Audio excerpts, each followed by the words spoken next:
Para entrar a esta mesa de investigación contra Línea Sin Censura TV, leo lo que publica en la revista José Reyes. Sonda de Campeche atractiva para piratas modernos. Esta región ha sido blanco de asaltos y robos por piratas modernos. De 2016 a 2022 se registraron 685 ataques a buques, plataformas petroleras y pequeñas embarcaciones de pescadores. La piratería en la sonda de Campeche ha sido un problema recurrente que ha afectado a la industria petrolera en la región.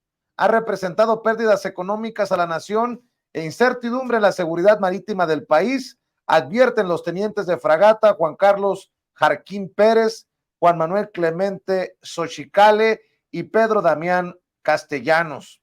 Especialistas en análisis de operaciones en el Centro de Estudios Superiores Navales señalan que el tráfico marítimo de la zona generado por la industria petrolera, la instalación y operación de las plataformas, así como embarcaciones menores dedicadas a la pesca, han sido tema de interés en las pandillas criminales de la región. Y para hablar de este y otros temas, saludo al admirado y estimado Sósimo Camacho, corresponsal de la revista Contralínea. Sósimo, buenas noches, ¿cómo te va? Buenas noches, qué gusto saludarte, Vicente, siempre es un placer estar aquí contigo. Vamos a cerrar la semana con esta mesa importante, con este tema que parecería hasta de película, piratas modernos.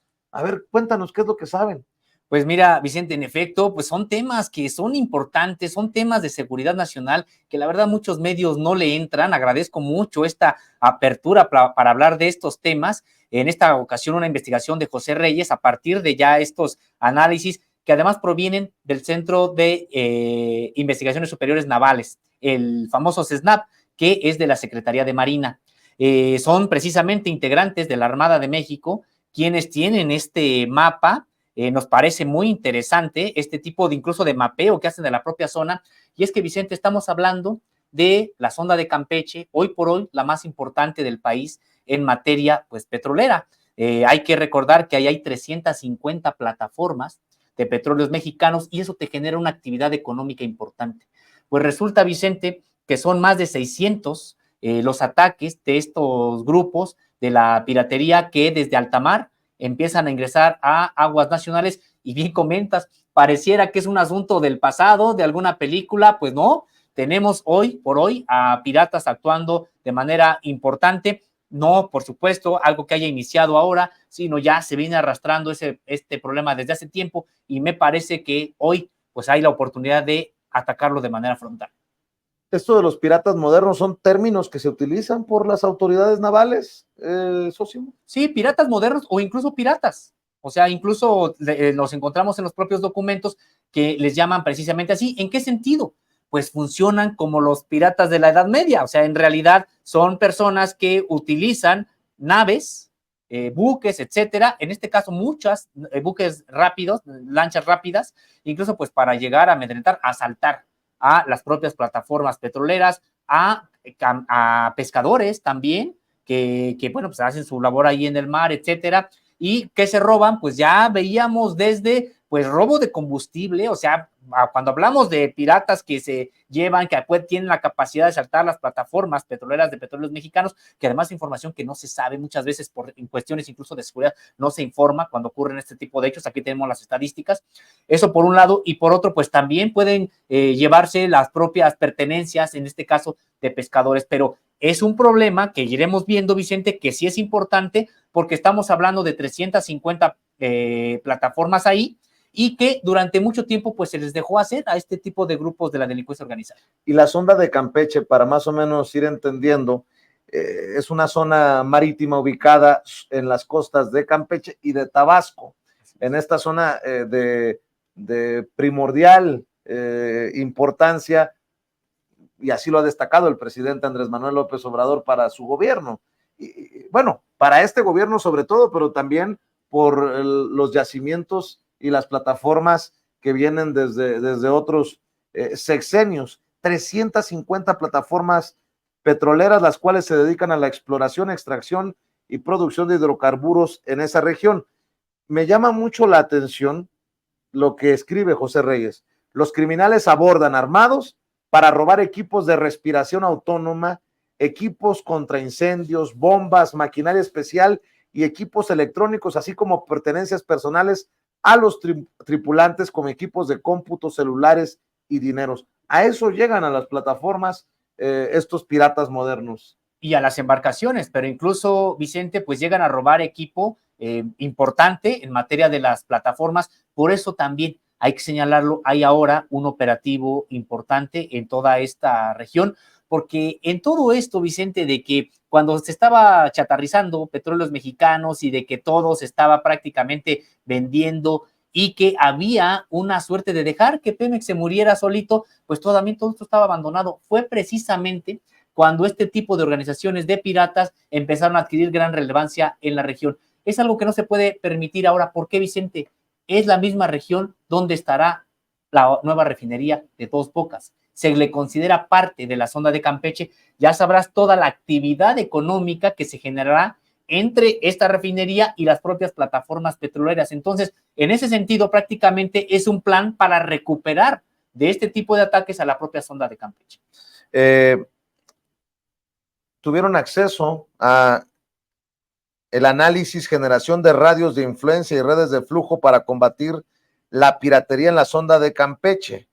Tengo entendido que este es un análisis, un reporte de las autoridades navales. ¿Qué es lo que se entiende de las estadísticas y de lo que se reporta?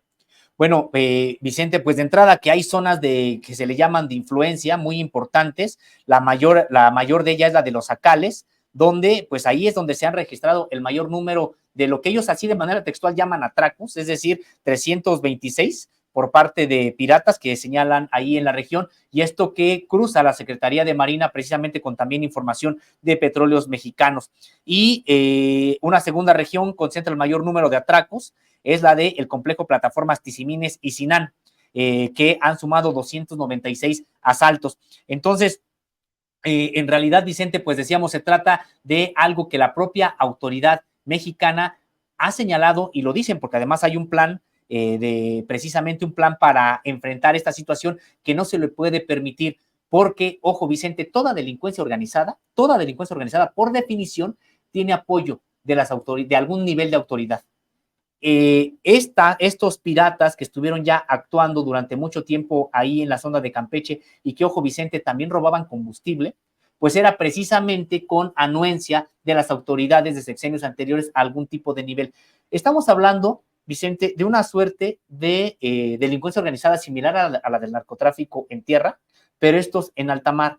En ese sentido, pues tiene que desmantelar todos los resabios que puedan quedar, incluso de complicidad con autoridades, para poder expulsar a todos estos actores que ya están en esta región, pues ya desde hace tiempo conocen, saben los manejos, etcétera, y por eso tienen esas capacidades de en qué momento, Vicente, pueden asaltar una plataforma, porque saben también que probablemente tiene determinadas vulnerabilidades. Entonces, es todo un plan que no nada más es de que, bueno, pues pon a la Guardia Costera, sino se refiere a situaciones de inteligencia, porque estos grupos, pues ahorita hablábamos de quitarle combustible incluso a los propios pescadores. No, hablamos de que tienen la posibilidad de robar hidrocarburo de las propias plataformas. Y uno se preguntaría, ¿y dónde termina lo robado? Por eso hablas de complicidad, porque de alguna manera tienen que traficar o vender este producto que roban. Y no es así de ya me robé lo de un buque o lo de una, no sé, de una embarcación y lo voy a vender en el tianguis, pues. O sea, suena absurdo lo que estoy diciendo. Vicente, es que de hecho lo que hemos nosotros revelado en las propias investigaciones de Contralínea, se robaban el hidrocarburo, lo sacaban de aguas nacionales y después lo metían y lo vendían a los propios petróleos mexicanos. Es impresionante, para eso necesitabas un nivel de complicidad de las propias autoridades, tanto de petróleos mexicanos como las propias navales, pues impresionante. Imagínate, Vicente, robarle el petróleo a las plataformas de petróleos mexicanos, sacarlo de aguas nacionales y llevarlo a alta mar, y luego regresar y decir, mira, te vendo petróleo que además habían sacado de petróleos mexicanos. Eso fue lo que estuvo ocurriendo y los reportes ahí están. De hecho, por eso es este estudio, porque aunque ya no tienen esas posibilidades amplias que tenían, siguen atracando. Ahora dicen, bueno, ya no podemos llevarnos la gran tajada de ir nosotros mismos por el propio combustible y después vendérselos otra vez, pero lo que sí siguen haciendo es robar equipo, es atacar. Pues imagina, estamos hablando de cientos de ataques a plataformas de Pemex y también a buques de pescadores. Porque si, de acuerdo a los números, si a esas vamos, son como de a tiro por viaje. Mínimo un ataque o un atraco por día. Sí, así es.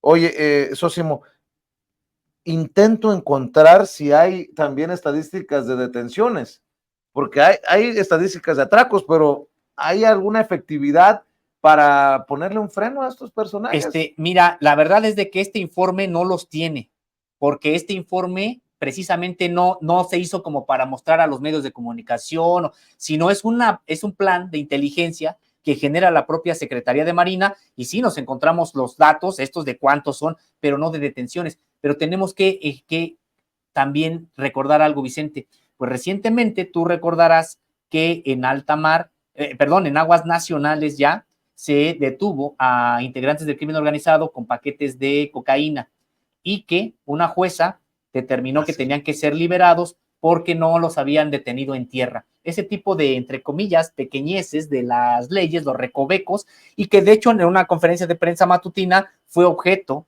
de denuncia al señalar, oye, pues si tenían los paquetes de cocaína, ¿cómo evocas tú? Y además fueron detenidos en aguas nacionales. ¿Cómo evocas tú que la Marina no tenía las atribuciones para hacerlo cuando no solamente es una armada para defender a México de la agresión externa, sino funciona también como guardia costera? Entonces, pues de manera desafortunada sigue ocurriendo esto, se advierte en el documento, aunque no lo señalan, pero sí se advierte que esto tiene que ir más allá de la propia detención, sino labores incluso de prevención. ¿Cómo hacer para disuadir que sigan estos criminales actuando? De hecho, hay algo que tampoco se señala y que para nosotros nos parece muy importante. Vamos a seguir en la investigación, incluso con solicitudes de información, porque ¿de qué nacionalidad son estos, por ejemplo, estos piratas? Porque sí se advierte, hay mexicanos, por supuesto, pero no son necesariamente todos mexicanos. Estoy leyendo de esto que publica José Reyes. Dice, los tenientes de fragata, a los que hice referencia hace unos minutos, sostienen que las zonas de influencia pueden ser una herramienta útil en la prevención del delito, ya que se refieren a las áreas geográficas que rodean a un lugar determinado. Tal es el caso de las plataformas petroleras y tráfico marítimo en la sonda de Campeche. Estas zonas pueden ser identificadas como áreas críticas o de alto riesgo en términos de piratería. Un ejemplo de la aplicación de las zonas de influencia es el empleo de patrulla estacionaria.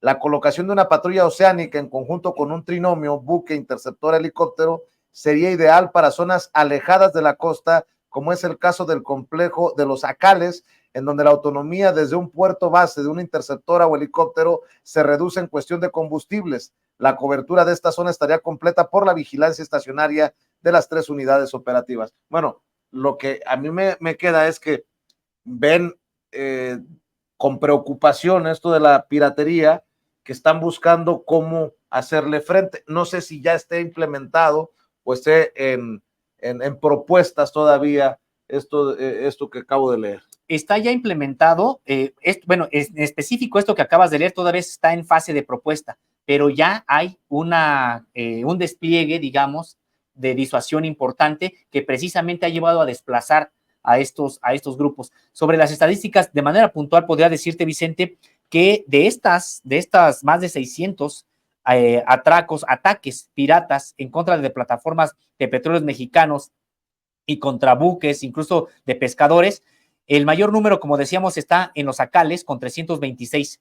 Tenemos a Tizimines con 163, Sinán 130 y aparece también Dos Bocas con 35, Enlace con 6, Fondeadero Ciudad del Carmen 5, Chiltepec 4 y Playa Pico de Oro 1. Es decir, hay claridad sobre cuál es el mapa y corresponde el mayor número de ataques, Vicente, con la mayor densidad de trasiegos entre buques, no solamente, de hecho, la mayoría ni siquiera son de pescadores, sino son precisamente de la actividad económica que generan las propias plataformas, es decir, el transporte del propio combustible o el transporte de trabajadores, toda esta densidad que le llaman ellos, es decir, estas actividades que se realizan, sí son precisamente donde más ha atacado esta delincuencia organizada que se identifica aquí como piratería. Qué interesante lo que decías, que no son todos mexicanos. Así es. Los piratas. No.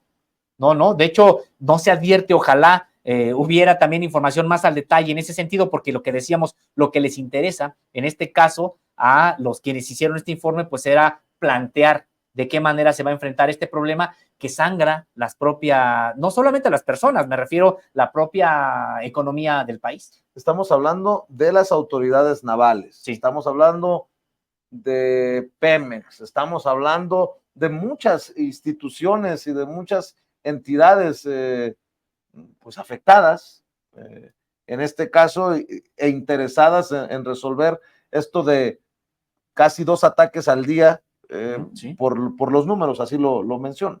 Así es, Vicente, y decíamos, quienes están siendo afectados, por supuesto, ya decías bien, petróleos mexicanos, los pescadores, pero también son varias las empresas prestadoras de servicios que ofrecen a todos los trabajadores de las plataformas, no solamente del transporte, sino víveres, alimentos, enseres, domésticos, etcétera, porque finalmente, pues entre las plataformas y tierra tiene que haber mucha comunicación. Entonces, por eso, precisamente, esta densidad es a la que se refieren cuando es lo que principalmente atacan estos piratas. Y sí, decir también, Vicente, que este estudio no es, por ejemplo, de la Marina Mercante, que sabemos que tienen una posición crítica a la actual administración porque les quitó también negocios que ya tenían, etcétera. No, esta vez viene de dentro de la propia Marina, Secretaría de Marina Armada de México, y que son precisamente estos investigadores del Centro de Estudios Superiores Navales, el CESNAP, los que se han encargado de hacer este trabajo. Pues hay que seguir de cerca este asunto. Hablabas de una similitud del actuar de estos piratas con el narcotráfico.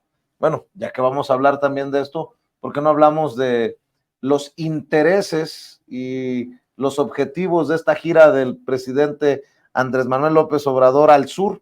Le tocará visitar Colombia, le tocará visitar Chile, pero sobre todo en el caso de Colombia, se abordarán temas del combate al narcotráfico por obvias razones. La droga está en Colombia y llega o cruza por México debido a este histórico flujo, ¿no? A este histórico negocio ilícito. ¿Qué ves? ¿Qué sabes de esto, socio? Así es, Vicente. Bueno, pues en efecto se trata de una agenda donde se verá de manera primordial el asunto del narcotráfico. De hecho, ya dicho por el propio presidente de la República, confirmado en la propia agenda que tienen y que se ha hecho en parte pública, y señalar, Vicente, que probablemente es la primera vez en que Colombia y México se sientan a ver un problema tan importante sin la tutela de Estados Unidos, sin que sea precisamente Estados Unidos el que designe qué es lo que tiene que hacer México supuestamente para combatir al narcotráfico y qué es lo que tiene que hacer Colombia. Me parece, Vicente, que se trata de la primera vez en que estos dos países van a poder incluso presentar una propuesta distinta de combate al narcotráfico fuera de la órbita de Estados Unidos. Claro, hay unas coyunturas ad hoc en ese sentido, pues un gobierno como el de Andrés Manuel López Obrador en México y un gobierno como el de Gustavo Petro allá en Colombia hacen posible este hecho.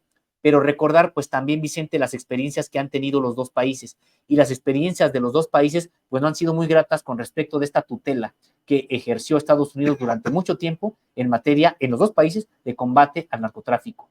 Recordar que los cárteles colombianos, porque así convenía al mercado de las drogas en el mundo, pues eran los hegemónicos en este tiempo de los 90s, los 80s, los 90s, hasta que se traslada esta estafeta, pues mala, pero que es hacia los cárteles mexicanos. Y los cárteles mexicanos entonces subordinan a los colombianos, y lo que en esta reconfiguración del trasiego de drogas con rumbo a Estados Unidos.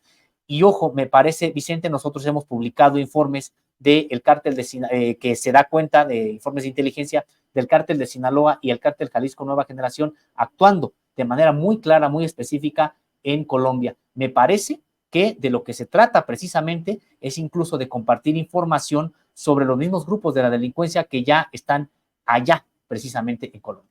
Llega el presidente Andrés Manuel López Obrador, o llegará a Colombia como uno de los líderes con mayor aceptación, con una gran autoridad moral hacia el norte también en su en sus negociaciones y diálogo con Estados Unidos, y llega a una Colombia de un Gustavo Petro mermado por el escándalo de su hijo y los dineros que pudieron haber terminado en su campaña presidencial del narcotráfico.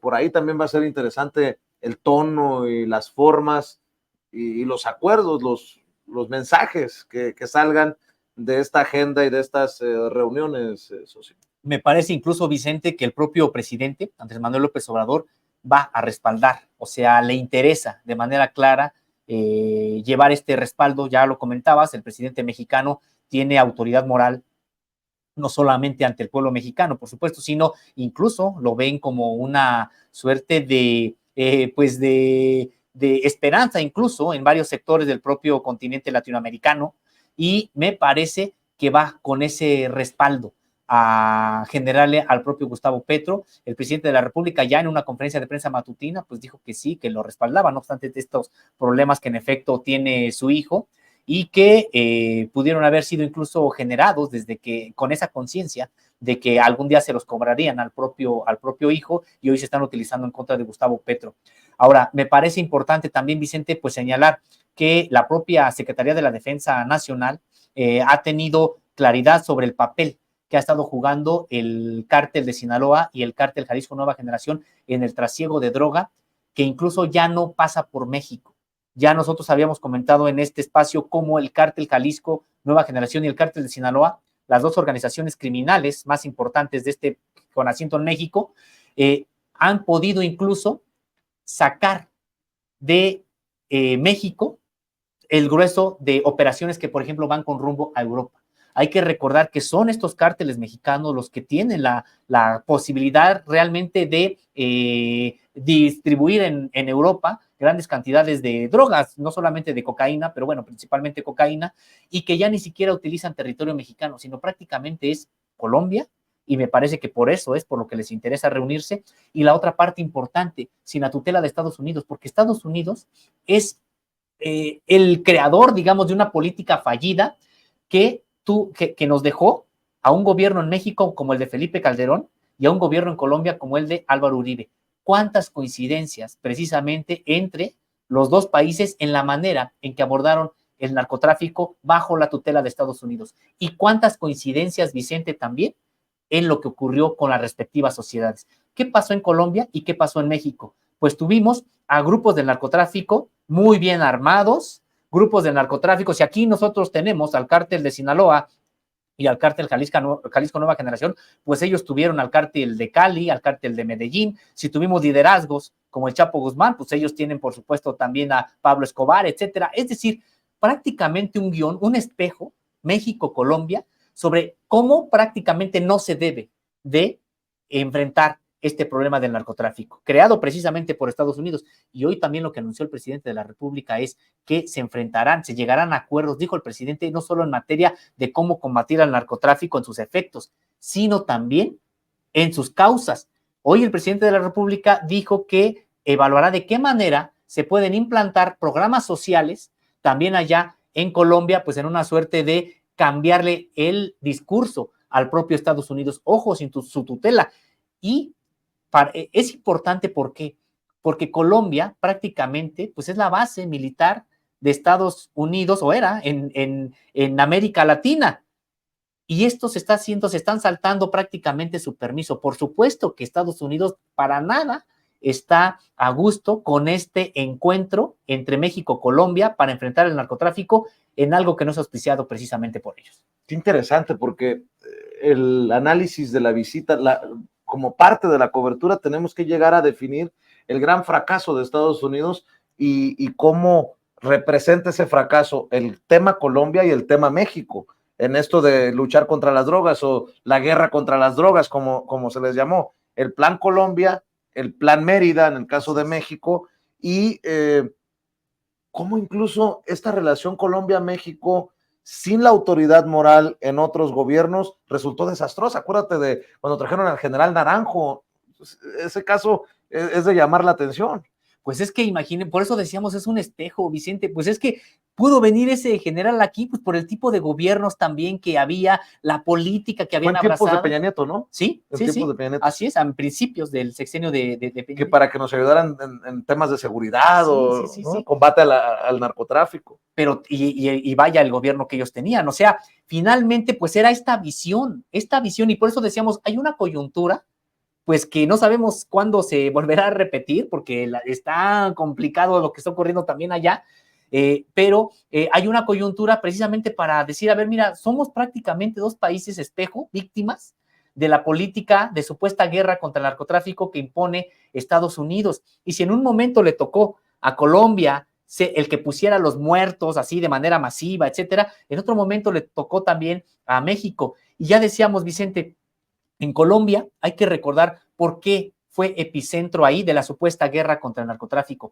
porque Colombia tenía movimientos armados en esa época, limpios, auténticos, en esa época las FARC, estoy hablando ya de hace décadas, y el propio ELN, dos movimientos que prácticamente habían ocupado más del 50% del territorio colombiano. La guerra contra el narcotráfico en Colombia fue realmente con razones de contrainsurgencia, porque ahí Estados Unidos pudo justificar entonces la creación de los grupos paramilitares sanguinarios que hoy todavía actúan ahí, las Autodefensas Unidas de Colombia, por ejemplo, y pudieron justificar la militarización de todo el país y por qué tenían que implantar la política de seguridad hasta llegar a las bases militares estadounidenses.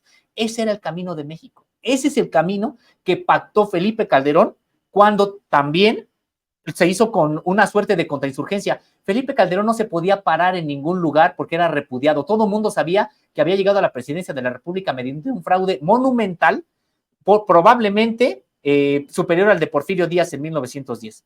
Entonces, también lo que los gringos imponen a Felipe Calderón es, decimos, sí, te respaldamos, pero tiene que venir acompañado de una guerra que justifique todo lo que viene por parte de México. Fue un asunto de contrainsurgencia. Y eso que ya habían ensayado en Colombia, lo vinieron a implantar también aquí, y por eso resulta, podríamos decir que hasta esperanzador hoy una reunión de estos dos países víctimas de un mismo modelo que tienen gobiernos distintos y que sin la tutela estadounidense van a crear un nuevo camino para tratar de resolver el asunto de las drogas. Y que incluso con estos nuevos, bueno, por decirlo de alguna manera, con estos presidentes actuales, se le cambia incluso el lenguaje. Me acuerdo de Álvaro Uribe, de los falsos positivos en esos tiempos, acá en México los daños colaterales, y eso ya no se menciona, ya no es parte de nuestro diccionario en este momento histórico en nuestro país. Y eso ya de entrada pues es esperanzador, como dices. Va a ser muy interesante el intercambio, porque en Colombia también ha habido un programa de amnistía hacia los guerrilleros que también de alguna manera terminaron señalados por estar inmiscuidos en el tráfico de droga. Acá se ha hablado de amnistía y todo el mundo tiembla y se le ponen los pelos de punta, pero son temas que se tienen que discutir, se tienen que incluso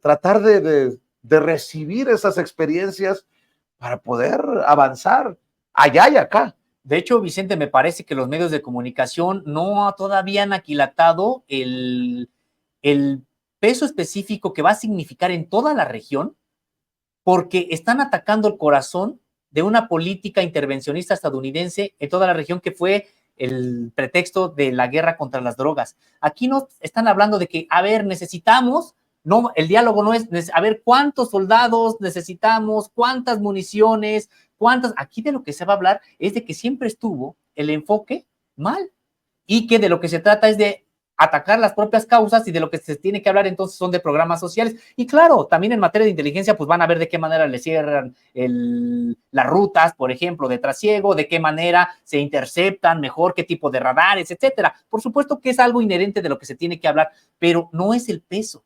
Es algo ya distinto este diálogo, y te decía, Vicente, me parece que de hecho los medios de comunicación no han observado, no han aquilatado lo que significará en algo tan importante como es el supuesto combate a las drogas. De hecho, Estados Unidos, hay que recordarlo, lo hemos dicho aquí, ya es casi insostenible para Estados Unidos seguir manteniendo esta política intervencionista, este pretexto, porque ya son más de 50 años de fracasos. Estados Unidos no pudo frenar el consumo entre su propia población y una muestra es lo que está ocurriendo hoy con el fentanilo. Es un fracaso contundente, escandaloso, porque no se frenó nunca el trasiego de drogas y por el contrario, ahora ya hasta tienen drogas más letales que llegan a los últimos rincones de Estados Unidos. Pues quiere decir que si, oye, sigues insistiéndole por el mismo rumbo durante 55 años, pues quiere decir que a lo mejor ya tienes que plantear que te equivocaste. Entonces, me parece, Vicente, que pareciera ser que la reunión allá en Colombia pudiera ser incluso hasta menor frente a lo que ocurrirá en Chile desde el punto de vista simbólico, pero me parece que los alcances de corte político son mayores porque lo que ocurra en los acuerdos México-Colombia no van a ser acuerdos México-Colombia solamente, sino que van a irradiar a la propia región, porque ojo, Vicente, Ecuador está siendo acusado un cártel incluso mexicano de intervenir en la muerte de uno de los políticos allá que iba a contender por la propia presidencia. Pienso que fue un ajuste de cuentas entre ellos y que si utilizaron a la delincuencia organizada, pues fue eso, que la utilizaron. Pero bueno, está ahí. No, el problema de las drogas lo tiene Ecuador, lo tiene Bolivia, lo tiene Venezuela, lo tiene Brasil de manera importante, Argentina menos, pero Brasil lo tiene. Lo que acuerden prácticamente México, Colombia, va a ser la punta de lanza de una manera de atender el problema de las drogas en toda esta región del continente. Por eso decía, me parece muy importante y no le han dado mucho enfoque en este sentido, pero me parece que por allí irá. Hablas de experiencias espejo y se me viene a la mente otra cosa que de esto que yo expongo, del fracaso de la guerra contra las drogas de Estados Unidos y cómo Colombia y México son la representación de ese gran fracaso con el Plan Mérida, con el Plan Colombia. ¿Dónde ha habido más casos de corrupción de la DEA? En México y en Colombia. Y son casos escandalosos. Recuerdo la DEA inmiscuida en fiestas, en bacanales, en prostitutas. Sí. Acá en México, básicamente trabajar directamente con los cárteles para venderles información privilegiada. En eso también, Estados Unidos, sin autoridad moral, estará viendo desde la banca, no muy contento que digamos, que los presidentes de los dos países en donde ha fracasado notablemente la guerra contra las drogas y las agencias estadounidenses, cómo se reúnen y cómo pactan o lo que salga, ¿no? Sin adelantarnos. Y Vicente, y cuando hablamos de países espejo, no solamente es de la acción, en este caso de la DEA, de la política estadounidense, sino además de las repercusiones que generaron para la administración pública. Ve, gobiernos prácticos, ¿qué diferencia encuentras entre Felipe Calderón y Álvaro Uribe? Nada. Desde el punto de vista ideológico, proestadounidenses, vendepatrias, etcétera. Los vemos, no hay nada. Y ojo, ¿qué diferencia encuentras entre la Policía Nacional de Colombia, que se corrompió, y la Policía Federal de Genaro García Luna? Prácticamente nada. O sea, eso mismo que Estados Unidos generó en Colombia, lo generó en México. Es decir, no se trata de algo accidental, no se trata de algo que falló, se trata de una política en realidad, porque al mismo tiempo profundamente neoliberales desde el punto de vista económico. Y eso sí, decían que eran muy buenos y que los aparatos para espiar y que la última tecnología para estos corporaciones policíacas, violadoras de derechos humanos. Es decir, Vicente, pues fue prácticamente, decíamos, países espejo y por eso me parece que desde el punto de vista también simbólico es muy importante. Chile lo es, si quieres hablamos también un poquito de lo de Chile porque me parece muy, muy importante lo que ocurrirá allá, pero me parece que en repercusiones políticas en el terreno, la reunión con Colombia va a ser muy importante. Hablemos de Chile, hablemos de Colombia y hablemos también de un, ¿cómo le dijo? Creo que fue Denise Dresser, aldeano macuspano al presidente, pues muy aldeano macuspano y lo que quieras, pero para mí el hecho de decidir voy a Colombia, luego a Chile, es de una inteligencia que no se le puede regatear. No va a Bolivia, no va a Venezuela, no va a los lugares en donde podrían tacharlo de auspiciar a personajes que están contra el imperio o luchas de izquierda contra los yanquis. Pero esto que estamos platicando de Colombia y el homenaje a 50 años del presidente Allende tiene un profundo mensaje que definitivamente coloca a Andrés Manuel López Obrador y a México en un lugar de liderazgo muy interesante, Sosi. Es muy interesante, Vicente, porque me parece que son dos asuntos con respecto, por ejemplo, de Chile. Por supuesto que es ir allá a homenajear a un presidente que socialista, pero que llegó al socialismo por medio de la democracia y que él creyó en la democracia para generar otro rumbo, otro proyecto de país. Y que fue derrocado, tumbado, que recibió un golpe con ayuda de Estados Unidos, que dices que está fuera precisamente sí. del control de esto, y es un mensaje de hay que hacerle homenaje al demócrata, y es un mensaje para el golpismo auspiciado desde Estados Unidos. Es decir, los autoritarios son ustedes, es decirles prácticamente los antidemocráticos son ustedes. Y recordar algo, Vicente, fue precisamente Pinochet el que metió el neoliberalismo en América Latina y en el mundo, porque fue el experimento que se hizo. Pero fue precisamente Pinochet con la bota militar, como impuso el neoliberalismo ahí en Chile. Hay que recordar, ese fue el primer gobierno neoliberal de la historia, precisamente derrocando a un presidente socialista y mediante la bayoneta, la violación masiva de los derechos humanos, los crímenes de lesa humanidad, las desapariciones forzadas, imponer este modelo que después lo pintaron de democrático y decir, no, pues es que la democracia y el libre comercio, etcétera. No, a ver, sí, por eso es muy importante el mensaje que habrá precisamente allá en Chile, porque es prácticamente un nunca más y es un yo acuso. Lo que ocurrió precisamente ahí en Chile fue la instauración de eso, de este modelo neoliberal que hoy siguen defendiendo. Pues aquí en México tenemos a nuestras oligarquías pripanistas ahí, cada país latinoamericano tiene las suyas, pero me parece que sí es una manera de decirles eso. Ustedes son los antidemocráticos, los que metieron el neoliberalismo aquí en México. Y un presidente totalmente que le apostó a la democracia, sí, transformar de manera profunda, radical, el sistema político y el sistema económico chileno, pero que fue derrocado, pues no mediante las urnas, no fue derrocado mediante un plebiscito o alguna forma democrática, fue derrocado por medio de la bayoneta de un militar que apoyó hasta las últimas consecuencias Estados Unidos y que de manera muy desafortunada también murió en la impunidad. Pues fíjate el mensaje, ¿no?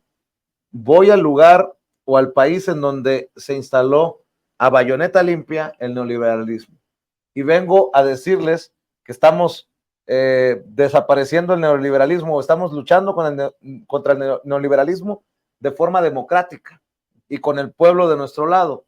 Y eso nadie se lo va a poder refutar.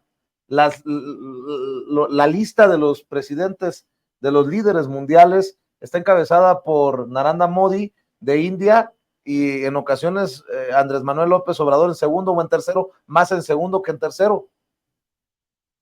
Y yo hablo de un estadista que elige con sabiduría los lugares que va a visitar y las razones por las que va a visitar y el mensaje que va a dejar eso.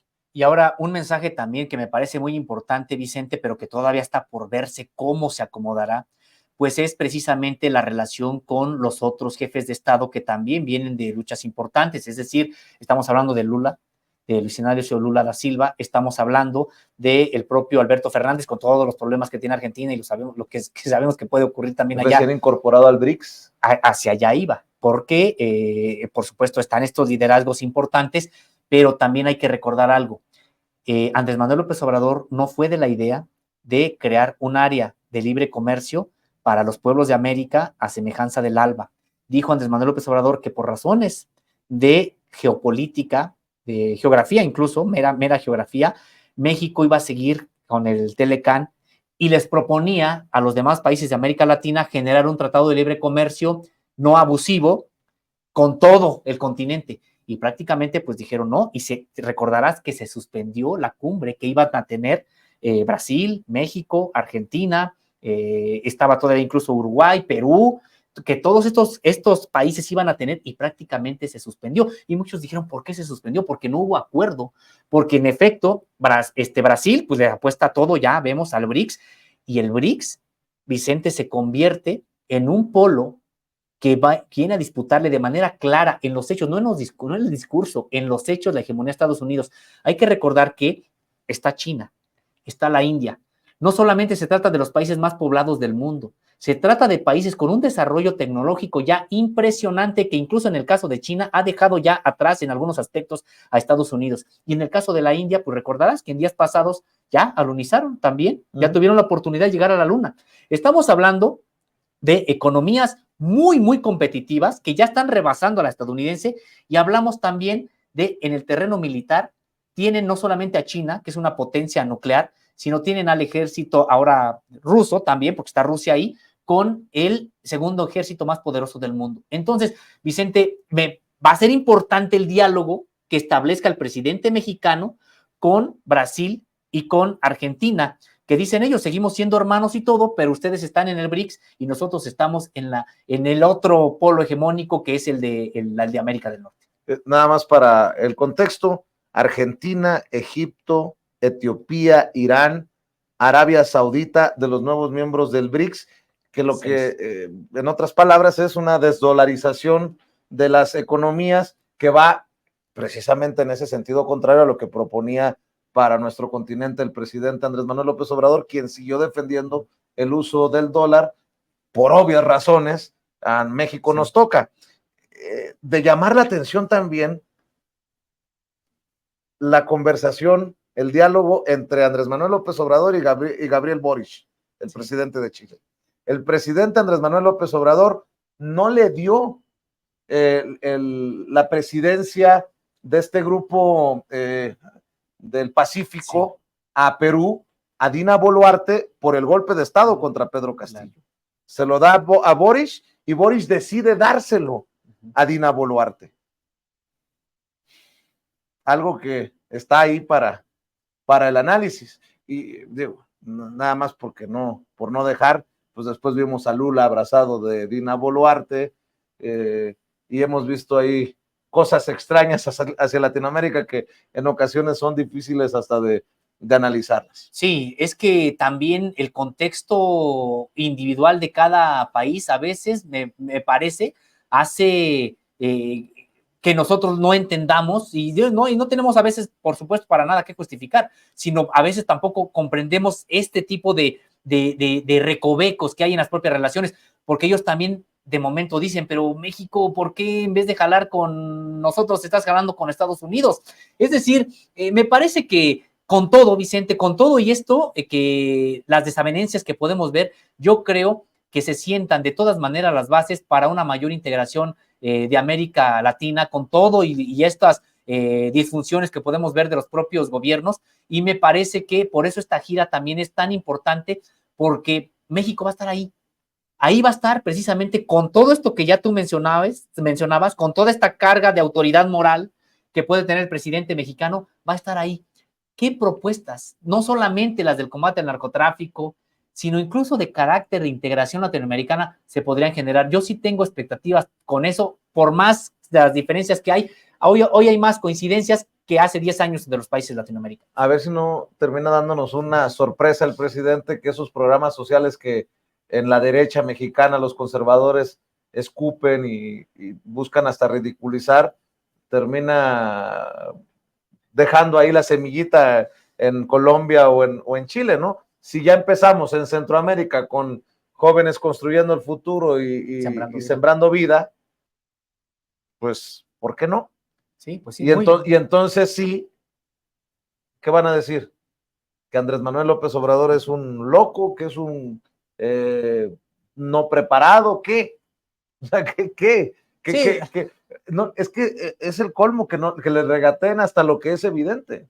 No, Vicente, lo que comentabas, ¿no? De prácticamente aldeano, etcétera.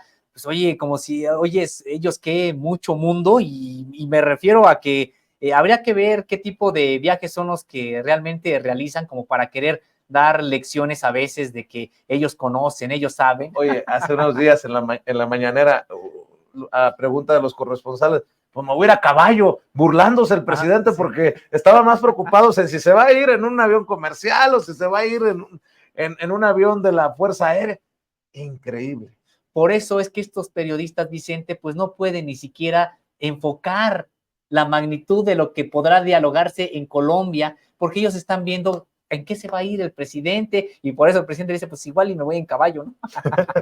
Oye, ya que estamos en la recta final, Sósimo, estamos a punto de cerrar la semana, y a cosa de horas para que cierren los recorridos de las corcholatas. Ayer medio provocábamos la reflexión, ¿cómo se llega? Decías tú que a poner curitas después del 6 de septiembre que se haga el anuncio de coordinadora o coordinador, pero ¿no te da la impresión de que así fuera el Güero Velasco, que obviamente no va a ser, la oposición no tiene con qué dar batalla? ¿O si tú crees que haya posibilidades de que se ponga más complicada la situación en el 2024 de lo que aparenta? Porque del otro lado ves o a Beatriz Paredes o a Xóchitl Gálvez. Beatriz Paredes, que no emociona, y Xóchitl Gálvez, que podría tener problemas hasta legales en un futuro. Así lo veo.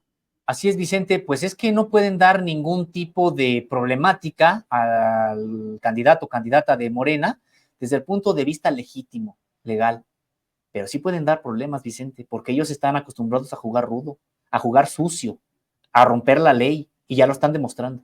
Yo, la verdad, Vicente, yo no creo que vaya a ser este proceso electoral que sigue un día de campo para Morena, porque sí, de manera muy clara, tiene ventajas. Ahí están las ventajas claras, y yo no creo que la población en términos mayoritarios vaya a abandonar a la candidata o candidato de Morena, para nada, no lo creo. Creo que de manera contundente, clara, por las buenas, por la vía legal, legítima, ¿sí? No tiene rival Morena hoy, pero Vicente, yo creo que van a intentar muchas cosas. ¿Tú ves en el futuro que busquen echar abajo el proceso interno de Morena a través de las vías legales? Ya ves que mucho han acusado de que si los recursos, que si los espectaculares, que si las bardas, que si los dichos de los aspirantes, sobre todo Marcelo Ebrard, a pesar de las medidas cautelares del INE. ¿Tú ves que vayan a ir por esa ruta? Sí, totalmente. No nos sorprendería, ¿no? No, y de hecho solamente va a ser apenas una de las iniciativas que tengan, no vienen otras, todo lo van a judicializar, todo van a tratar que se vaya al poder judicial donde ellos son mayoría, donde ellos tienen el bastión.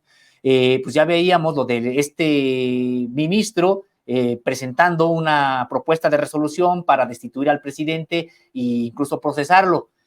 Pues ahí está, Vicente, o sea, en realidad ellos van a judicializar todo porque el poder judicial es de ellos, porque el grueso del poder judicial es su bastión, por eso lo defendieron tanto, por eso la campaña contra Yasmín Esquivel, por eso intervino incluso la UNAM, por eso intervinieron tantos actores para imponer a Norma Piña en la Suprema Corte de Justicia de la Nación, porque es su bastión, porque es de ellos, y todo, van a utilizar todo el poder judicial para entorpecer, para apuntalar al pripanismo, etcétera. Entonces, yo la verdad, Vicente, yo no veo un día de campo el próximo proceso electoral para Morena, no obstante que tenga ese respaldo popular que es muy claro, pero ellos juegan sucio y van a jugar con todo.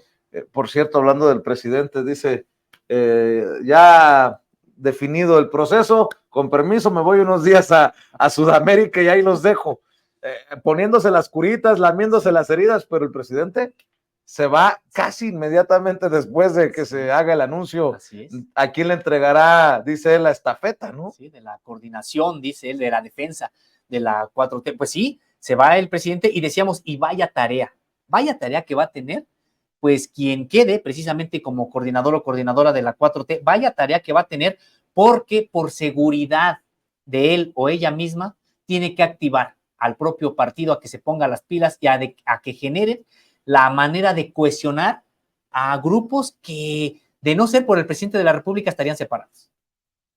¿Qué más? Nada más para cerrar. Al final, la encuesta que cuenta es la de Morena.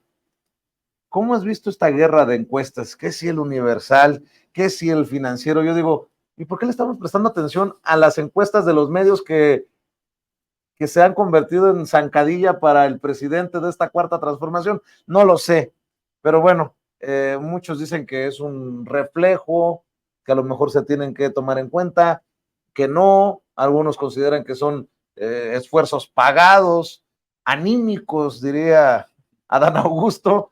Marcelo dice, a mí me favorecen las encuestas, ya voy ganando. Claudia Sheinbaum dice, no, qué relajo con estas encuestas. Y también, no sé si en algún momento tendremos que reflexionar sobre este gran negocio de las encuestadoras, porque en el caso del Estado de México, algunas salieron muy, le quedaron a deber a la gente, ¿no? Salieron muy disparejas, unas muy alejadas de la realidad. Y Delfina Gómez terminó ganando por 8 puntos, pero algunos le daban la ventaja de 20 puntos, otros le daban la ventaja a Alejandra del Moral por 15, o sea, era muy disparejo esto. El grueso de las encuestadoras, Vicente, pues en realidad son agencias de propaganda. Entonces ellos, pues en realidad hacen encuestas para precisamente, ahí como un poco lo decía Fernández Noroña, pues anímicas. ¿En qué sentido? En el que influir en el ánimo de las personas y pues decir, sí, sí, vamos ganando, hay que sumarnos al que va ganando y ya es un hecho, va a ganar fulano. Eso fue lo que se hizo. Son agencias, el grueso de estas agencias no son agencias realmente encuestadoras, sino agencias de propaganda y buscan posicionar a su propio candidato, al que les paga, etcétera. En este caso, por supuesto, ocurre también al interior de Morena con algunas de estas encuestadoras, pero por supuesto que han existido en las campañas presidenciales, etcétera. Pues recordarás, Vicente, aquellas como todas se fueron de bruces con el triunfo de Andrés Manuel López Obrador, no obstante que era claro que iba a ganar se sentía ya entre la población, las encuestadoras decían que no, que todavía tenía posibilidades fulano, etcétera. Entonces, Vicente, creo que la mayoría son agencias de propaganda. ¿Pronosticas una sorpresa en la selección? Va a ser muy interesante. Yo lo platicaba con Mario Delgado. Morena tiene en sus manos la posibilidad de llevar un proceso histórico, ¿no? O sea, por más que las encuestadoras digan lo que digan, si el pueblo es el encuestado, y el pueblo me refiero a la selva, a la canoa, no sé, o a la montaña en Guerrero, o al desierto allá en Sonora, y no necesariamente en las grandes urbes, no lo sé dónde van a encuestar, nadie lo sabe, es top secret, pero va a ser muy interesante ese proceso. Y lo único que yo espero para cerrar, espero tu reflexión, es que ese blindaje que nos prometieron se cumpla para que el que no salga coordinador o coordinadora acepte los resultados y se ponga a trabajar, porque, híjole, acuérdate lo que pasó en la Ciudad de México cuando todas las encuestas le favorecían a Monreal y termina siendo Claudia Sheinbaum. Aquello estuvo a punto de arder hacia el interior del movimiento. Ojalá que este no sea el caso, pero va a ser muy interesante ver el proceso de blindaje y la encuesta en sí. Pues mira, sinceramente, Vicente, yo no espero mucha sorpresa, me refiero en el resultado. Lo que creo, Vicente, es que sí puede haber algún tipo de inconformidad de manera intensa por lo que ya han dicho algunos, de uno prácticamente de los propios integrantes de Morena, en el caso de Marcelo Ebrard, que Marcelo Ebrard avanzó incluso a prácticamente acusar a una Secretaría de Estado de tener los datos cargados. Y cuando dices eso, Vicente, pues a lo mejor no lo nombras, pero estás acusando al presidente de la República, que es claro, el jefe del Estado mexicano. Entonces, yo por eso dije, parece ser que incluso Marcelo ya va en la ruta del rompimiento. Después le bajó como quedó rayita, ya después dijo, no, hay unos que quieren que me vaya, pero yo voy a seguir, etcétera. Entonces, como que hubo, no sé si alguna especie de reflexión ahí. Yo creo que sí va a tener que generarse un proceso de conciliación, si es posible, importante, y para eso, bueno, pues van a tener que trabajar muy fuerte quien sea la persona que es designada. Y por ahí me apuras tantito, será el presidente el que los vuelva a sentar para cenar, dijo él, a mí se me hace que fue leída de cartilla, y pues que le bajen. No sé. Sí, vamos a ver, vamos a ver, sí, mi querido Sósimo Camacho. Te agradezco mucho, Sósimo. Qué gusto, siempre. Vicente, pues siempre es un gusto estar contigo, con todo el equipo, con la audiencia, claro que sí. ¿Por qué no cerramos invitando a esta audiencia diferente e inteligente para que lo sigan apoyando? Pues sí, muchas gracias. Estamos en www.contralinea.com.mx y también estamos en redes sociales como Contralínea, en YouTube, Facebook, Twitter, Instagram y TikTok. Y estamos como Contralínea Audio en Apple Podcast, Spotify y también en iBooks. Y estamos en nuestro noticiero de lunes a viernes, Contralínea, periodismo de investigación, por estos canales de YouTube y de Facebook, desde las 10 de la mañana y hasta el mediodía. Tenemos también una mesa de análisis contra debate los lunes, miércoles y viernes en punto de la 1 de la tarde y hasta las 2. Y por supuesto que les invitamos a que sigan estando aquí con nosotros de lunes a viernes en Contralínea sin censura en punto de las 8 de la noche. Y a mí me encuentran en redes sociales, en X o Twitter, ya no sé cómo se llama ahora, como @Sósimo_contra, y estoy en Facebook como Sósimo Camacho. ¿Ya tienen definida la edición de la próxima? Todavía no, Vicente, hay varios temas ahí, todavía estamos en eso, todavía no lo tenemos. Estamos al pendiente. Sósimo Camacho, el admirado Sósimo Camacho, hablando con nosotros sin censura en este viernes calientito. Y aquí siempre le digo, todos somos sin censura.